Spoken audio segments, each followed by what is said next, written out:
And we're back. Hi, everybody. Sorry about that weird, tech goblin issue that happened during the break, but as you can see, it was easily resolved, and we're back. So, yay. Let's dive right back in with some questions that we have. So, the next one that I had came from, I'm going to say this totally wrong. So, it's either Sita Forase or Set Forase. I don't know, something along those lines. Sorry. What's the best you have seen a player work around a DM successfully?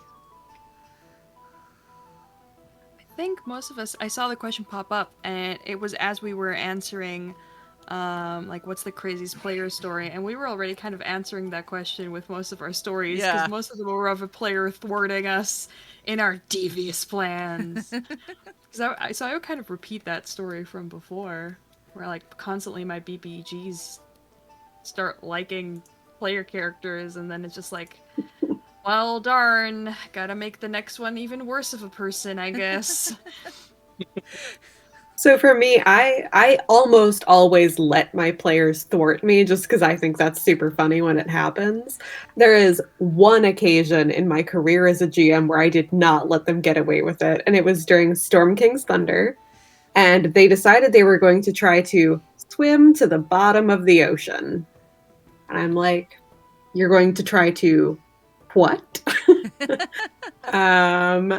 Their plan was that the druid was going to wild shape into a giant octopus and carry the rest of them down to the bottom of the ocean. And at some point, I think it was maybe a cleric in the party, this was a few years ago, they cast Augury, which is that spell where basically it asks the GM, hey, is what we're doing a good idea? And I'm like, no, this is a bad idea. You are going to die and it will hurt the whole time.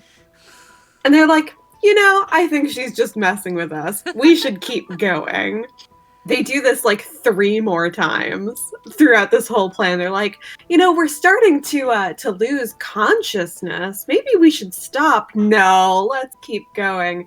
And it literally went until everyone was unconscious except the druid. And I'm like, please turn back. I am not going to let you swim to the bottom of the ocean as much as I love you.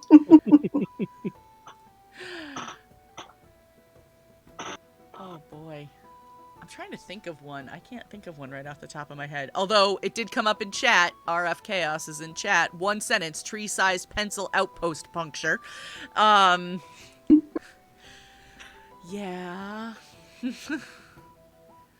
You managed to successfully take care of that one, though. I did, with my chaotic flex seal. I have stories of when I tried to thwart the GM and it went poorly. I've tried to do it several times. One was kind of an in character thing. We were doing Curse of Strahd, and I played an Archfey Warlock who was a Eladrin. I don't know how you pronounce that. Anyway, she was Yeah. not too bright, and our GM was creating, this air of paranoia, and I didn't know what was going on, but I said, okay, this character's kind of an idiot. She's going to assume that these ravens that are following us around are manifestations of Strahd. And so I took aim with my bow and arrow and I crit on one. And if anybody knows what the ravens are, that didn't go too well.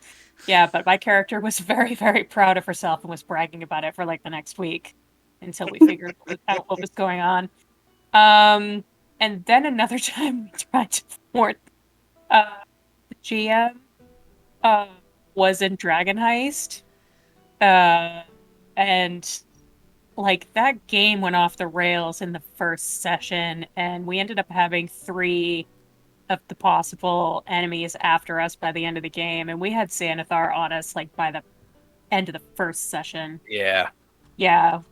I wrecked that like remote viewing stuffed beholder thing. Do you remember what I'm talking about? Yeah, and there's a shop fairly early in the game where there's a stuffed beholder in the front window of the shop, and the stuffed beholder is like a scrying Spoilers. item or whatever. Yeah. And oh yeah, spoiler. Sorry, my bad. And yeah, they murdered somebody in the shop. It was horrible. Oh no. Yeah, I was a crooked cop.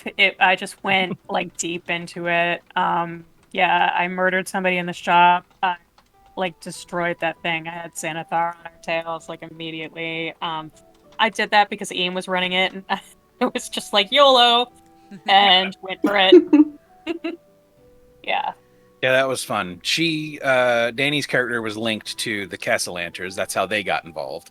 Like her backstory was linked to them, and then they all collectively pissed off Xanathar. That's why Xanathar was after them. And then the villain of the whole thing was Manchun. So by design, he was after them. Yeah, it was funny. They ended up getting the Castellanters to go up against Manchun with them. And then a whole mess of backstabbing happened. Yeah. Yeah, it was good. That was a good game. Yeah, but like our friends really like to mess with Ian, so there's a lot of intentionally trying to thwart the GM going on. Sometimes it goes well, other times not so much, but it usually ends with Ian screaming, "God damn it," and throwing dice up in the air. Yeah, like the Sever Forest incident, like the Xanathar thing, like, why'd you do that? Yeah, it gets fun. Probably the best story I ever had was when my son one-shotted that big bad. Yeah. Yeah, we that's still the talk biggest about that example. to this day. Yep. Yeah. That is my go-to frustration thing. Yeah, anytime I get frustrated, I'm like, fucking Sever Force. Always that one spell that you forget exists as a DM, and Yep. you're like, oh, counter spell. Grease. Seen that coming. Yeah. Grease. Grease. Oh, did Grease get you one time? Oh yeah, Grease got me real bad. There was, oh gosh, this was also in Curse of Strahd. It might have even been in Death House. It was within it was very early on because you get Grease pretty early. And I had set up this whole horrible little situation. They were trapped. They couldn't get out, but they cast Grease, and their opponent could not stand up for the next 6 rounds. So, oops. Yeah, Grease is an awesome spell. Yeah.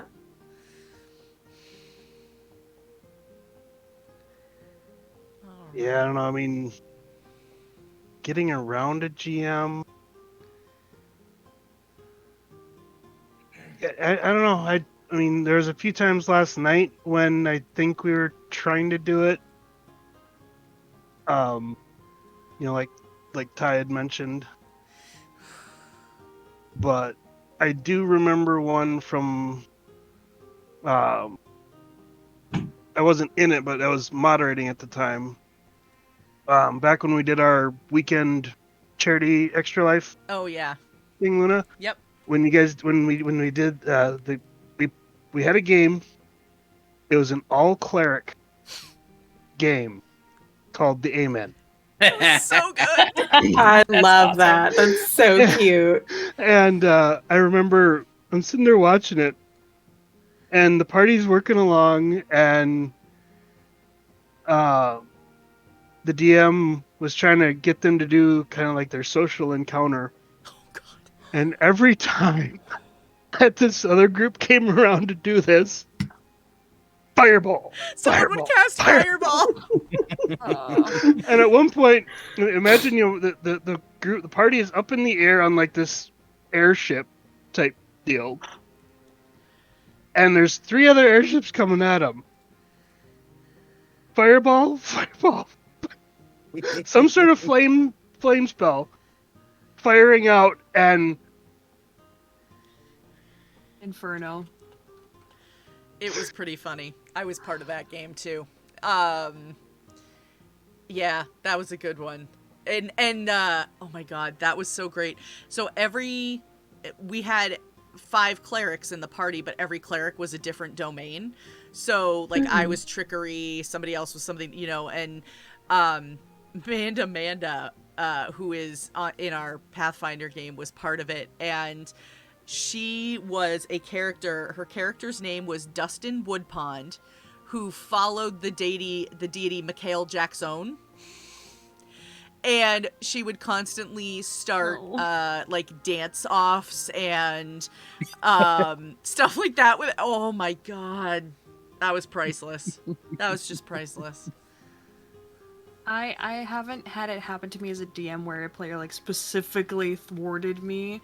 Usually they like let me pretty much get away with a lot of stuff that I do to them, but I have thwarted a GM in the sense where we were playing Lasers and Feelings, so whether this was all set up is questionable, but we were on, we had done the whole story, and at the end, this big end thing was going to be that we were going to go onto a ship with cyborg zombies, and we were going to fight them and then get to their overlord, and we were going to like fight him probably. The problem was that I was also a cyborg, so like an AI, and all the other players had immediately been like, okay, you're our leader now. This is you, Lorai will lead us into victory. And I was like, okay. I made a character specifically geared to not be a leader, but you know what? Here we go. I'm charismatic, I guess. And I just did the thing where I tapped into their comm system and I was like, I'm your actual leader. I'm your actual supreme overlord. And then the other one went, no, it's an imposter! And I was like, that's exactly what an imposter would say. But, like, in my best robot voice. And we rolled for it, and I won. Which means that I then had a cyborg zombie army at my back to kill the big guy. Because I was like, yeah, that's the imposter. Go and get him, guys. And it was just so wonderfully game-breaking. It, like, completely destroyed that encounter, and the DM was just like, yeah, I guess you kill him in like 2 shots because what's he gonna do? You have all of his zombies. And then we just took over the ship, and the ship was ours now, and we became pirates instead of good guys, and we're just like, yeah, but we have the cyborg zombie army now, so we're pirates.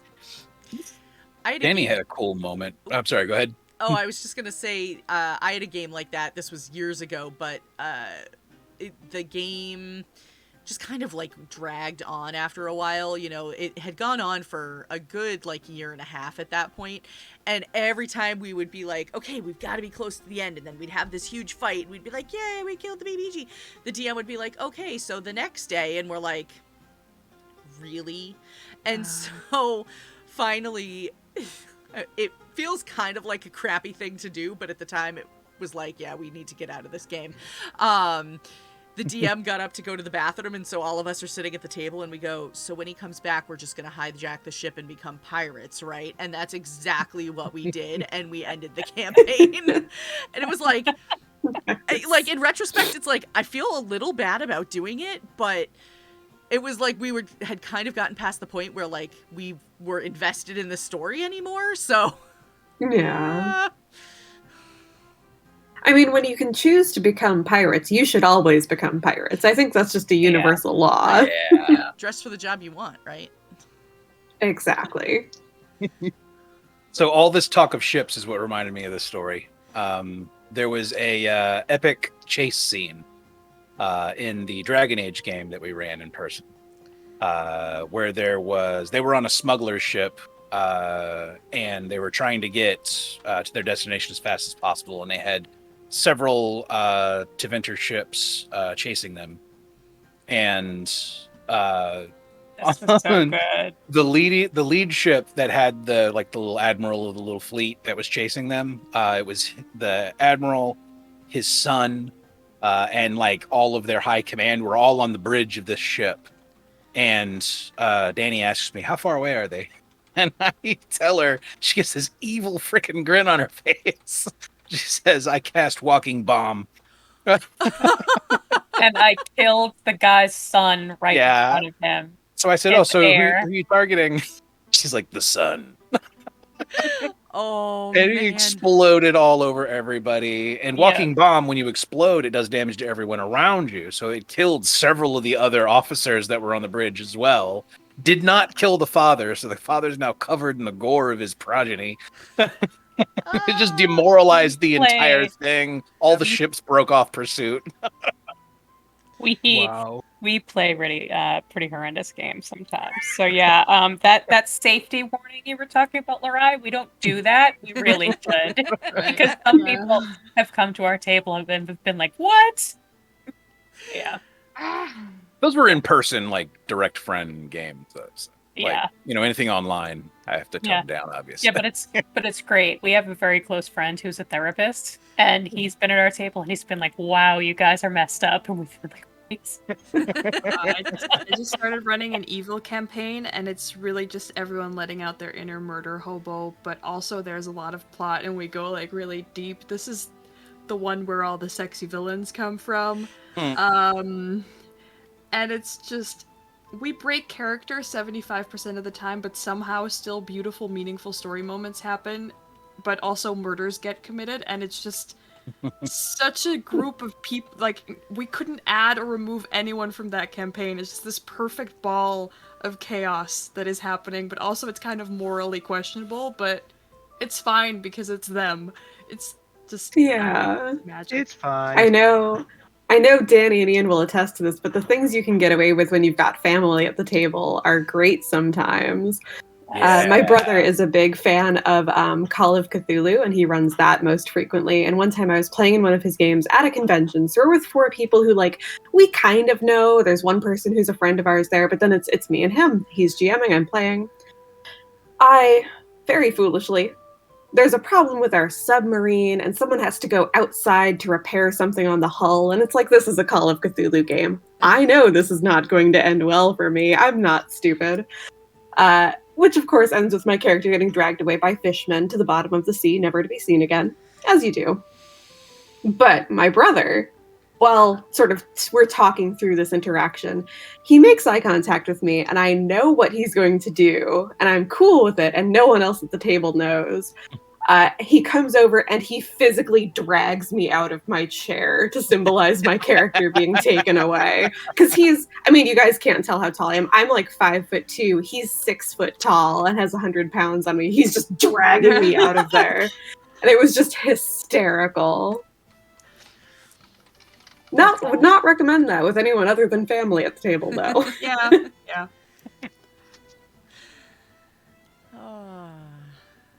All right, let's see. We have another question this one actually comes from Wolf's Blood, who is another moderator here on the channel.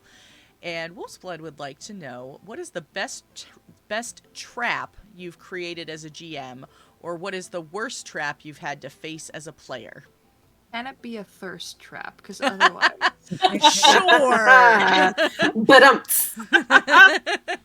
I'm sorry. And no, we're not talking about trap music. I don't really do traps that much. Yeah. Yeah. I was just gonna say, I'm very bad at devising puzzles and traps. I do try, and then I look up a lot of things, and then a player's like, "Oh, I know this one because obviously it's from the same internet we all use." yeah. And it's like, fuck, I worked so very hard. So traps, I don't really do a lot. I do stuff where, like, in RP encounters, stuff can go horribly wrong. And then I've already planned the horribly wrong to also be fun, instead of just, like, being unrewarding. But I definitely use a lot of disguise and illusion spells on my players, so I guess that counts. Because that's just... When I play a lot of high magic games, and if you just have a caster who can do that, why would they not? Why would they not trick Exactly. you into believing there's someone else? And my players don't trust anyone anymore. I had the players concoct a sorta trap. It was more of a heist kind of a situation, though. The Talparian raid. Oh, that was so yeah, it fun. was Star Wars, and they had one of the characters, Dani's character, her quote unquote mother, character's mother, was this crime lord on Nar Shaddaa. And she owned a large operation on Nar Shaddaa, and she controlled the airspace around the tower that she was based out of. So they had to go through this long, multi-session plan in order to knock out the air defenses so that they could get close. And then they had to have someone on the inside. They conned a hut into getting them access to it, to this tower. And it all culminated in this really cool like trap scenario where when they sprung the trap, like they cut the power at the same time, and there was a bunch of people hiding in ducks. And the cool part of it was Dani's character used force what was it called? Telekinesis. I used Telekinesis. telekinesis to throw our friend in power armor through the window. Yeah. It was so fun. And yeah, our friend Rodney, DillKing2000, is piping up in chat. He's like, I love that one. He was in that game, and that's like our legendary session. All the planning that went into that, and then the flawless execution, which actually wasn't flawless because one of our other players didn't miss her cue. Oh. Yeah, but it was fine. It was great. Yeah, that's really like I feel like every group has like their legendary game. That was our legendary game, and that was our legendary session within that game. Mm-hmm. And Dani's mother was in that, or godmother was in that one. She's in her 60s, and we convinced her to play. And her basis of her character, she says, I want to be a badass bitch with a big gun and a trench coat. So we made a character. Hell yeah. The whole... She's awesome. She's like a 60-year-old boomer biker chick. And she had always, and she's really nerdy, and we were like, come play D&D with us. And she was like, okay. So we made her a character. She played Star Wars with us because she's a giant Star Wars fan too. And now she plays D&D with us on the regular. And she's the coolest. Yeah. Yeah. Every time she's still like, what dice do I roll? What die do I roll? And we're like, the one that looks like a soccer ball. And she's like, okay. But she was the star of that. She was the one who infiltrated it and like turned off all the security systems from the inside. Yeah, she was hiding in the dais of the hut. Like they convinced a hut to try and get an audience with the Talparian crime lord lady.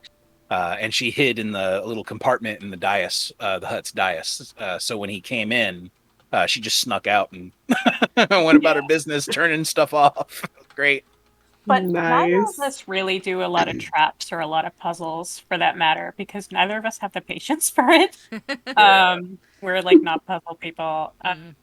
And whenever there's a trap in a module, when I'm a player character, I roll so many perception checks. I'm like the most careful character there is every time I play. Yeah, I see you, Laura, shaking your head because I'm like, I know they're there. GM curse too. It's like you know where everything can be, so you suspect it's all those places. Yep. Right, and I always either play like magic users or rogues. So there's always a reason why I would be doing it, like either detect magic or rolling checks. So yeah. It's funny, I learned that lesson the hard way. In my very first character, in my very first session ever, I'm all of 12 years old. My brother is running a one-on-one game for me so he can like learn to GM because he didn't want to like embarrass himself in front of his cool college friends. He can teach his little sister. I played a rogue because he asked me not to play a magic user because he wasn't ready for that yet in 3.5. I play a rogue, and I'm coming in blind. I'm not familiar with the tropes of the genre or the game or anything like that. died in my first session, killed by a portcullis trap. Oh no. Completely bisected. Oh no. Oh. And that is how I learned to check for traps. Yes. Learn the Yes. hard way, never forget again. Yep. I just remembered another thwarting the DM's plans moment I did recently when my character accidentally became the BBAG. Oh I no. was playing her pixie. We did a one shot. The group is called Chaos Crew, so you already know it's gonna be fun. I played her homebrew pixie race that she had devised. So I was tiny. I was a tiny character. I was a sorcerer. I was just flying around being an aberrant mind sorcerer, thinking I have a spectral tentacle on my neck, which I didn't. But aberrant mind sorcerers are weird.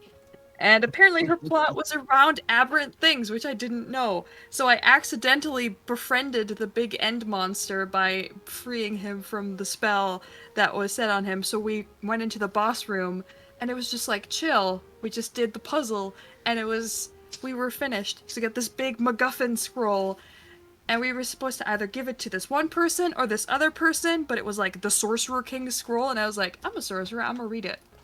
And then she was like, really? I was like, heck yeah. And all the other players were like, fucking go for it, Lurai. It's your birthday. It's the Sorcerer King scroll. And then she was like, yeah, now you have the Sorcerer King's mind in your head, and he's gonna be, for my regular players, the BBG. So your tiny pixie of 8 inches tall is gonna be the BBG now.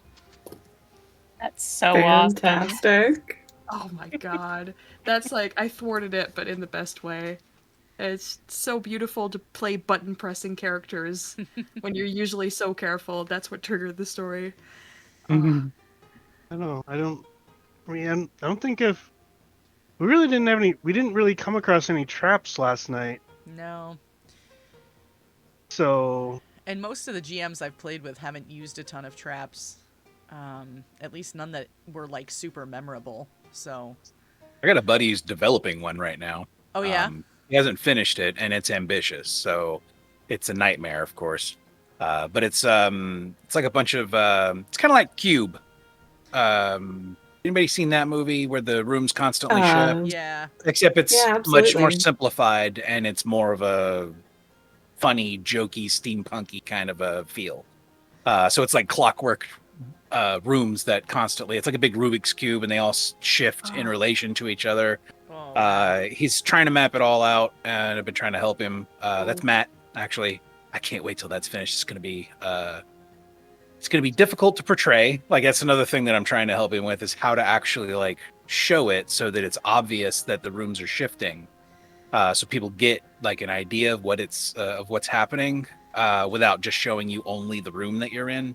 Yeah, it's ambitious, but the idea is so good. Like, I can't wait to see how it turns Absolutely. out. Yeah. Maybe you could take like a pile of D6s and have a D6 of a different color be each room, and then just shift them around as to where the rooms are in the cube, so that you can see them next to each other. I don't know if that would work. In person, More- yeah, more but we're my trying to figure brain. out a way to do it in one of the virtual tabletops. Yeah. Yeah, Yeah, that'd be tricky. very. I think I might be able to pull it off in Foundry. I've been doing research on how to actually accomplish it visually. Yeah, that's a tall order. Yeah. Something popped into my head a second ago, and now of course I've lost it, but let's see. Oh well, that's all right. It'll come to me another time. All right, so another question that we got from Dill King is, how did you get into tabletop gaming?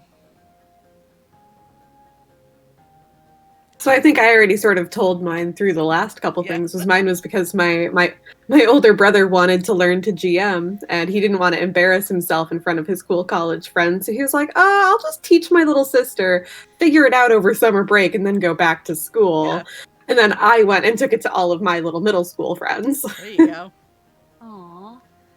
Yeah. I I guess. Oh, go ahead, Korran. I guess for me, I probably started off with playing some of the more, so like some of the computer games that were, adaptations of tabletop. Most notably, Neverwinter Nights. Yeah. Which was based off of, I think at the time that one came out, it would have been based off of, I think, 3.5. Yeah. So and it had, but it, and all the dice rolls were behind the scenes, though, just a random number generator type of deal.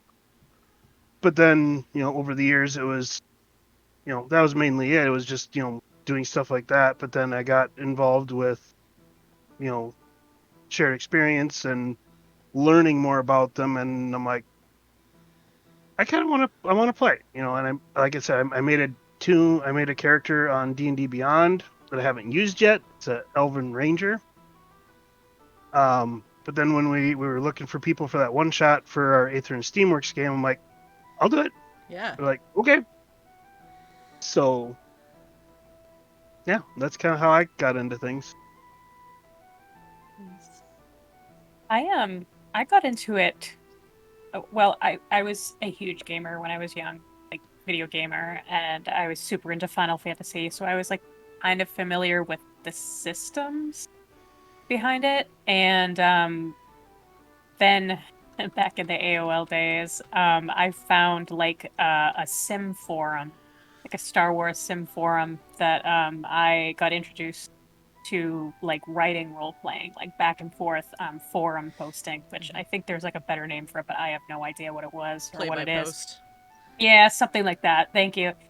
And I found the Star Wars Saga Edition book when I was a teenager at a game shop, and I was like, oh my god, this is so cool, and I couldn't find anybody to play it with me because apparently I was a bigger nerd than the rest of my friends were, and they were like, ah, that's dumb, I don't want to play it. So I went to LARPing somehow, which I feel is like way more hardcore than TTRPGs, and I was LARPing when I was 16. I had to get permission from my mom, which was hilarious because she's not nerdy or geeky at all.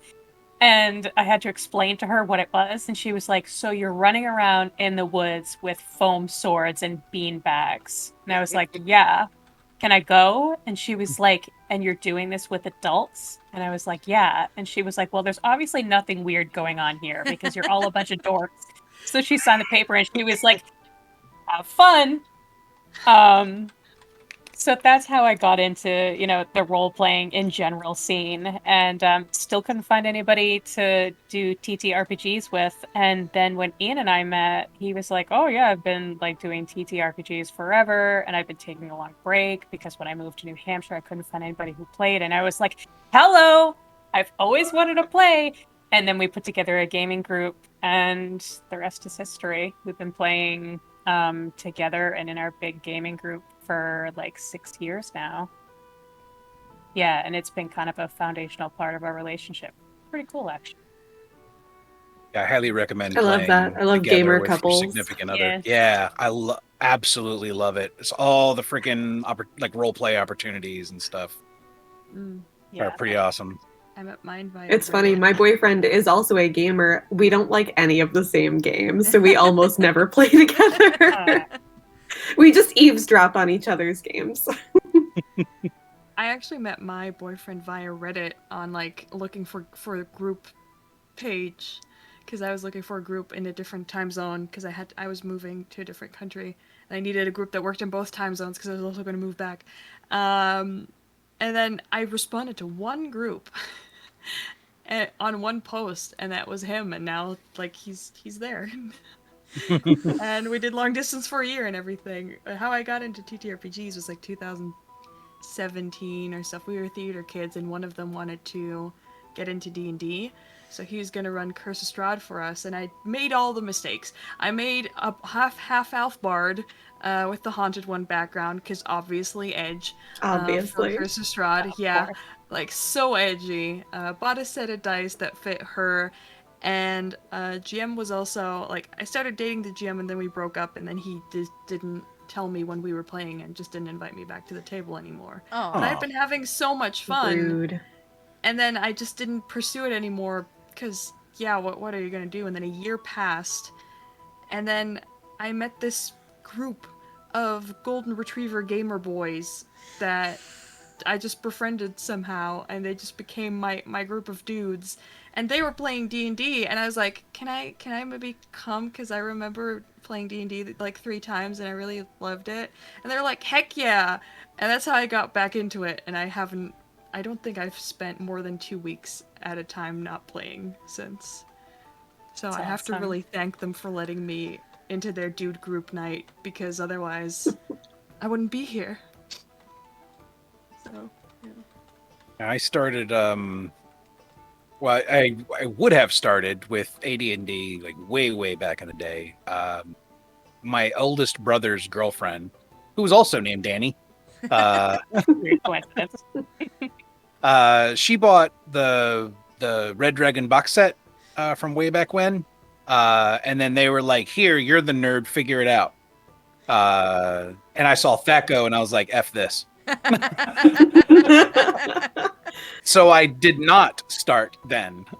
A couple years later, my best friend in junior high, Harley, we were both really into Robotech, and through that, he's the one who sprang it on me. He was like, "Hey, there's this game based on Robotech. If you wanted to play it," and then we would just play it together, like just the two of us, making the stupidest edgelord characters. Like I made one that was based off the Guyver one time. Which is like a really old anime. It was stupid. It was just the two of us, and we were just bantering back and forth about dumb stuff. And that led to finding Rifts, and then nobody else was going to run, so I ran it. And then we all kind of went to the same game shop, and that's when we started having like the lock-ins, and then I got into a whole bunch of other stuff, and Games Workshop burnt me. Like I was playing 40K a lot, and then they like changed the rule system on me after I just dumped like $200 worth of new purchases.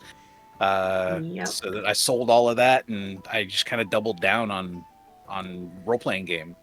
I've been there ever since.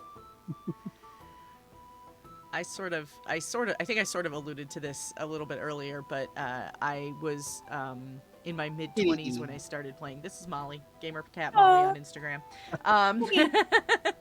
And she's my sidekick. But I started playing when I was in my mid-20s. I started playing 3.5 and got into it right after my daughter was born. And my ex-husband was running a game at our house, and it was one of those things where people who have seen the stream a bunch of times have heard me talk about it, but I would do that whole like, okay, everybody have a great night, I'm gonna go put the baby to bed and like go watch TV or something like that. And then a couple months later it was, okay, I'm gonna go put the baby to bed and I'll be over here reading a book.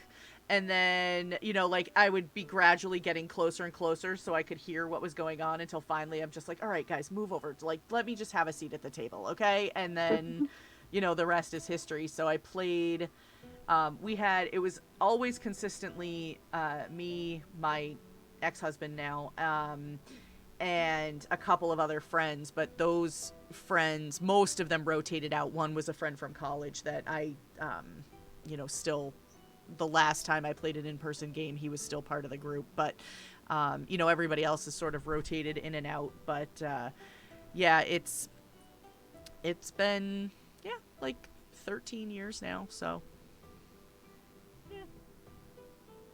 Well, we'll start another in-person game just for you. Yay! I know my in-person group was like all geared up to start again, and then it was a very small group at this point, just because like everybody's life and whatever, and then the pandemic hit, and then so we were like, okay, well, of course we're not going to get together during the pandemic.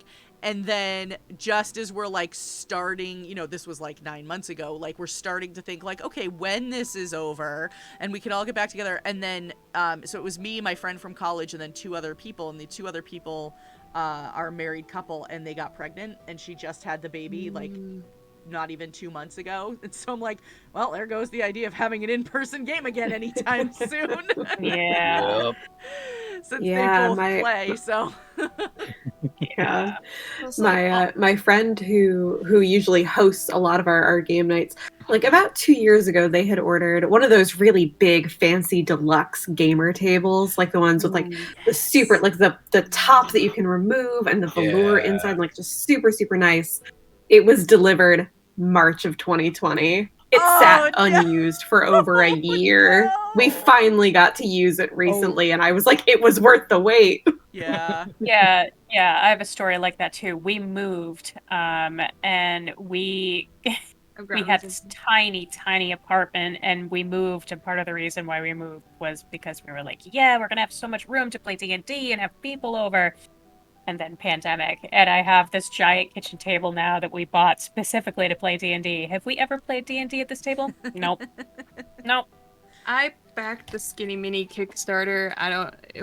So I have like thousands. Yes. Hundreds Yeah. of Oh, minis yeah, I now. love those. And I backed it end of 2019, so I got them like this year sometime. And now I'm sitting here with hundreds of beautiful minis, and now everyone I play with lives in America because Aw. suddenly Yeah. we all had the time to play together, and all my my IRL group kind of like faded apart because we didn't get to play together anymore, and most of them don't like playing online. And now all my players live in America, and I'm just sitting here on all my in real life stuff, and I'm just like, well, I guess we'll have to set up a real life group again sometime soon. Yeah. I mean, the good news is that stuff never expires. It never goes bad. You can always break it back out again. It's true. It's so funny because when I first started playing online, which was all started before the pandemic ever hit, I was all excited to get in and like try out playing online. And now that I've been doing it for a few years, I'm like, what I wouldn't give for a good in-person, non-digital game, you know? Like, Yeah. Right? Yeah, there's just Forgotten what it's not like. the same kind of like give and take with role playing, and Mm-hmm. it's just not the same. It's better than Yeah. nothing. But Yeah, the last game that we ran in person, I think, was the Call of Cthulhu Boston game. so good. And it's like some of the best moments that I've ever GM'd for came from that game. We blew up Boston with a big fat crate of cocaine. The cocaine bomb. The Wow. cocaine bomb. Well, the big bad of that, well, sort of. The big bad ended up being two different things. Like there was like a trick boss at the end, ended up being Harry Houdini, because fuck that guy. Ooh.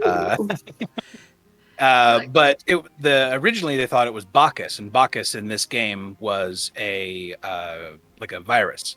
I went for like a real body horror kind of a thing. So Bacchus was actually like infecting people, and then when you get fully infected, you kind of join like a collective consciousness, and they are all Bacchus. And Bacchus is allergic to cocaine that they figured out halfway through the game. You know, So then they makes got total involved. sense, right? Yeah. It creates a big chemical reaction, and it turns out Bacchus is trying to bring the entire population of Boston into the tunnels underneath Boston, and all become one. And the other organization put them in contact with a bunch of criminals and got them a whole bunch of cocaine and stuff. And they were basically the Houdini's end of things, where they were trying to maneuver the players against Bacchus. And Bacchus turns out, like, anyone who joins the collective is now like they're all equal now. It was like a socialist dream. So they ended up like actually saving a portion of Bacchus, and one of the characters rode the coke bomb down. Like they had it hanging from a building on a crane, and they were going to drop it down into like through the roof of this building down into, and there was a big tunnel like inside the building underneath that led straight down, where everybody was just jumping into the pit in order to join the collective. And so he rode this thing down, and he had to stay on it because Houdini's character was also on it. And they wanted to make sure, because those two characters had a grudge against each other, like they hated each other. And he ended up holding on to Houdini to keep him on the bomb while it fell. And for several rounds, this thing fell from a great distance, and he's just trying to keep him from getting off of it. And he sacrificed himself, and then the whole thing blew up. And yeah, it was a good game. Yeah, I miss in-person really games good. so much. It's really good. We had a lot of good character moments in that game. Oh Yeah. man. Blessed and cursed that the moment where I started becoming like a better DM and found all like the perfect players for me, and the moment where I stopped playing in-person games were like the same moment. So like Aw. I like all my good, the best memories and the best players and the best moments are all from online games. So I don't have that like, oh, I need to return to in-person games, or that was so much better, because those were also really good games, but since then magic has happened online. So I think I'm gonna get to experience all that for the first time still. I hope. That's excellent. Yeah. Yeah. Well, unfortunately, we are out of time. We have hit the second hour already. The second hour always flies by. I was just like, okay, what's our next question? Oh, we need to wrap it up. So for the questions that we did not get to tonight, which there were a few, what I usually do is those get posted on the Shared Experience Twitter, and I will tag everybody that's here tonight in them. So that way, if you feel like jumping in and answering, you can. If you're in chat and you want to throw in your responses as well, absolutely feel free. So look us up, Shared EXP RPG on Twitter, and I'll post those. I usually do that sometime on Mondays, and if not Monday, then definitely by Tuesday. So take a look for those. And at this point, what I'll do is I'm going to go back around again in reverse order this time and have everybody just remind us of who you are and where we can find you online, and anything coming up that you'd like to share about. So, Laura, we're going to start with you. Yeah. I'm Lorai. You can find me on the interwebs at Lawmaster Lorai, now in multiple places, because I've been starting to change all my usernames. And here on Twitch at chaoticlawful_inc, where we stream D&D, and I'm also streaming Variety over there. I'm currently playing through Resident Evil. Coming up, I mean, I'm currently collecting for Jasper's Game Day in honor of, like, it's been my birthday and it's summer, and I kind of, like, set up a campaign for that. I think the link for that is also in my, like, in chat thing right now if you want to donate to a good cause. And coming up, I'll returning to my Homebrew World campaign, big world, high fantasy, high magic, high RP game of D&D in mid-September, I think, again. And I'm very excited to get back to all those, like, storylines that have been brewing in my head for a couple months now. Bigger and better. So, yeah, that'll be interesting. Awesome. Well, thank you for coming on and hanging out and sharing your stories with us. I really appreciate it. It's been great to get to chat. Korran. Hey everybody, I'm Korran, or Apache 121222. As you can find me on Twitch here, variety streamer, and I'm one of the moderators here for Shared Experience.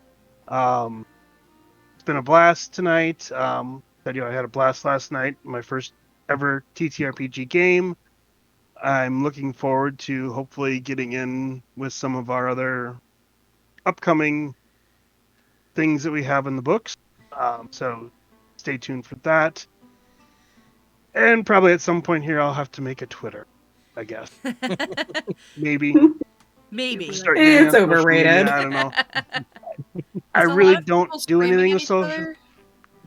Yeah, that's what I've heard. That's what I've seen. Twitter is the bad place.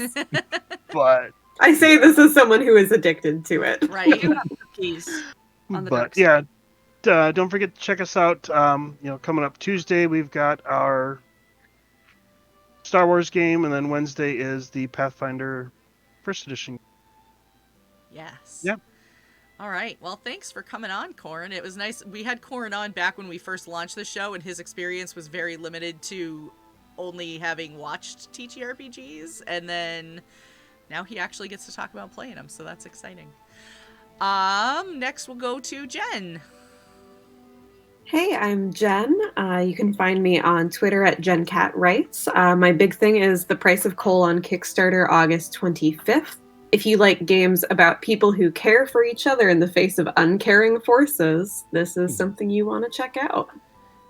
Awesome. Thank you. Sounds awesome. I just ran to Kickstarter and put the notify me on launch. So Yeah. That's I love also to a see the very number good go up. elevator yes. pitch. Thanks, I've been working on it. Yeah, I know. I'm excited. It sounds like it's going to be really neat. Well, thank Thanks. you for coming on. Ian, we'll go to Yeah, you this was next. great. I'm Ian. You can find me on Instagram, Facebook, and Twitter at Geek Patriarch. I currently am in pre-production on my first project, the Tournament of Doors, set in the Planescape campaign setting. And as soon as all the social media goes live, I'll post it everywhere. That's going to be very soon. Again, we are in pre-production, so we're still getting all of our ducks in a row. And yeah, that's about it. Awesome. Well, I'm glad you got to come on and hang out. This has been a lot of fun. Dani. I'm Dani. I am the co-writer, editor, and a cast member in the Tournament of Doors. I am also a writer. I'm also a gamer, and you can find me around the internet at Babushka. Awesome. Well, thank you for also coming on and hanging out tonight. It's been a lot of fun to get to know you as well. Thank you. And I am Gamer Mom Luna. This has been Tales from the Tavern. We're here every Sunday night at 8 p.m. Eastern Time. You can check us out. You can catch us live. You can catch us in our Ears edition, which is our podcast form. Usually releases about a week after the episode airs on Twitch. You can also catch all of these on YouTube. Those also are posted up on YouTube about a week, within the week after they air on Twitch. So you can find us any of those. We also have, as Korran said, Tuesday night we have our Star Wars Fantasy Flight Edge of the Empire game, which is Ripples in the Gray. They are actually taking this Tuesday off due to some scheduling issues that came up, but hopefully we will be having a new cast member debuting with them the week after, so that's really exciting. And Wednesday is our 50 Shades of Crimson, which is our Pathfinder First Edition campaign, and they are both shows are also at 8 p.m. Eastern Time, so you can check those out as well. You can find me at Gamer Mom Luna on Twitch, Twitter, Instagram, and Facebook, and I will hopefully have more exciting stuff to share in the upcoming weeks.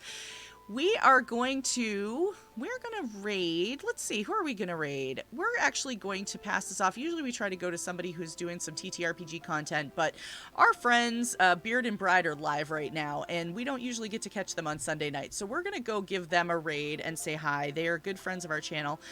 So everybody drop in and say hello, and, tell them where you're coming from, and I will hopefully see you all again next week. Have a great evening, everybody.